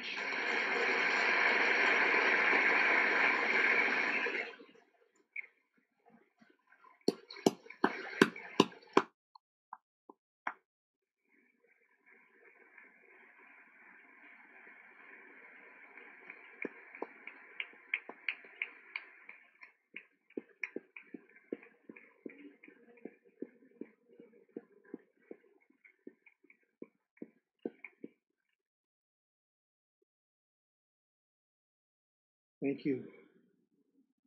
When American soldiers set out beneath the dark skies over the English Channel in the early hours of D-Day 1944, they were just young men of 18 and 19 hurtling on fragile landing craft toward the most momentous battle in the history of war. They did not know if they would survive the hour. They did not know if they would grow old, but they knew that America had to prevail. Their cause was this nation and generations yet unborn. Why did they do it? They did it for America. They did it for us. Everything that has come since our triumph over communism, our giant leaps of science and discovery, our unrivaled progress towards equality and justice, all of it is possible thanks to the blood and tears and courage and vision of the Americans who came before. Think of this Capitol. Think of this very chamber where lawmakers before you voted to end slavery, to build the railroads and the highways, and defeat fascism, to secure civil rights, and to face down evil empires. Here tonight, we have legislators from across this magnificent republic. You have come from the rocky shores of Maine and the volcanic peaks of Hawaii, from the snowy woods of Wisconsin and the red deserts of Arizona, from the green farms of Kentucky and the golden beaches of California. Together we represent the most extraordinary nation in all of history. What will we do with this moment? How will we be remembered? I ask the men and women of this Congress, look at the opportunities before us. Our most thrilling achievements are still ahead. Our most exciting journeys still await. Our biggest victories are still to come. We have not yet begun to dream. We must choose whether we are defined by our differences or whether we dare to transcend them. We must choose whether we squander our great inheritance or whether we proudly declare that we are Americans. We do the incredible. We defy the impossible. We conquer the unknown. This is the time to reignite the American imagination. This is the time to search for the tallest summit and set our sights on the brightest star. This is the time to rekindle the bonds of love and loyalty and memory that link us together as citizens, as neighbors, as patriots. This is our future, our fate, and our choice to make. I am asking you to choose greatness. No matter the trials we face, no matter the challenges to come, we must go forward together. We must keep America first in our hearts. We must keep freedom alive in our souls. And we must always keep faith in America's destiny.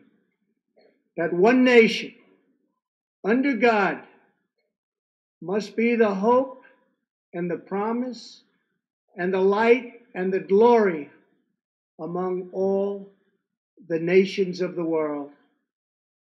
Thank you, God bless you, and God bless America. Thank you very much.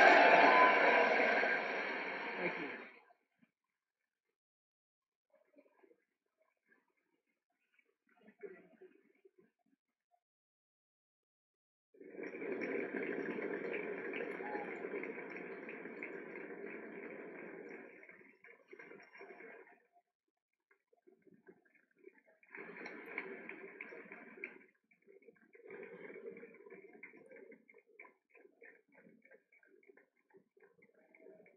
Just heard the president basically put all of these mofos on blast.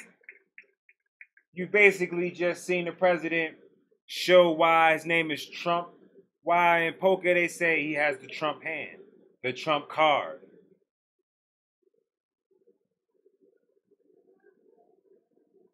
First thing first, I want to give a great deal of respect to the president for going up there and showing them how you do it.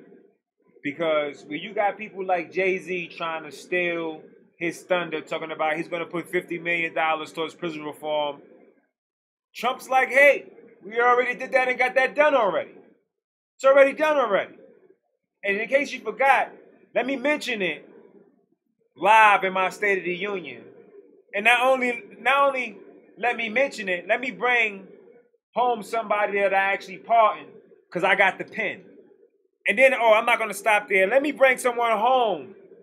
Or let me bring someone here and introduce you to someone that's come home from prison reform. All the people in there kissing his ass right now. Just kissing his ass, kissing his ass, kissing his ass, kissing his ass, kissing his ass.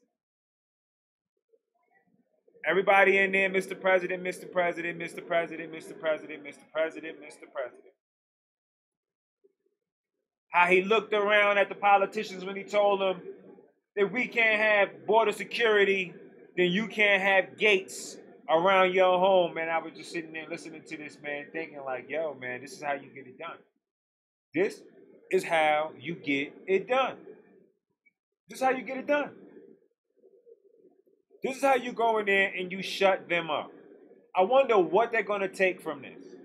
I bet you CNN try to say that the people that he got home from prison reform or the woman that he pardoned, he's trying to use somehow.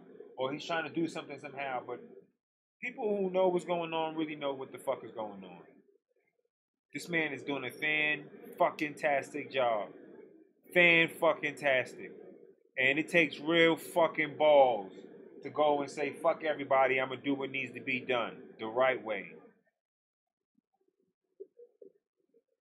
He got people, senators out there right now asking for his autograph. I'm done. I want to thank everybody for tuning in to this beautiful man giving this beautiful speech and letting the whole world know that all those dumb bitches wearing white, somebody should throw paint on one of them bitches. Stupid bitches.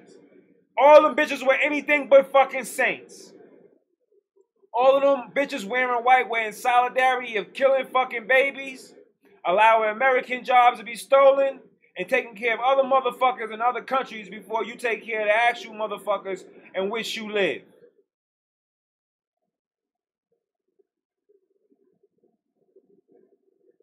He just got somebody like 100 years old asking for his autograph just now. He's just giving out autographs. These are people who see him on a daily, but it's like, while you there, get my autograph. Fuck you, me. Do you need that?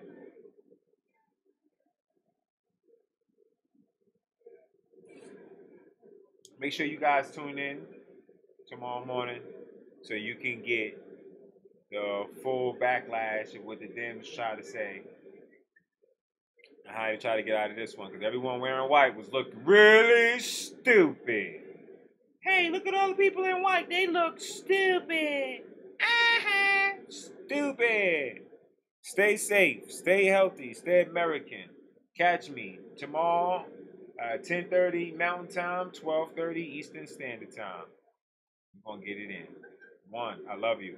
Look at Dr. Ben right there at the bottom. Hi, Dr. Ben.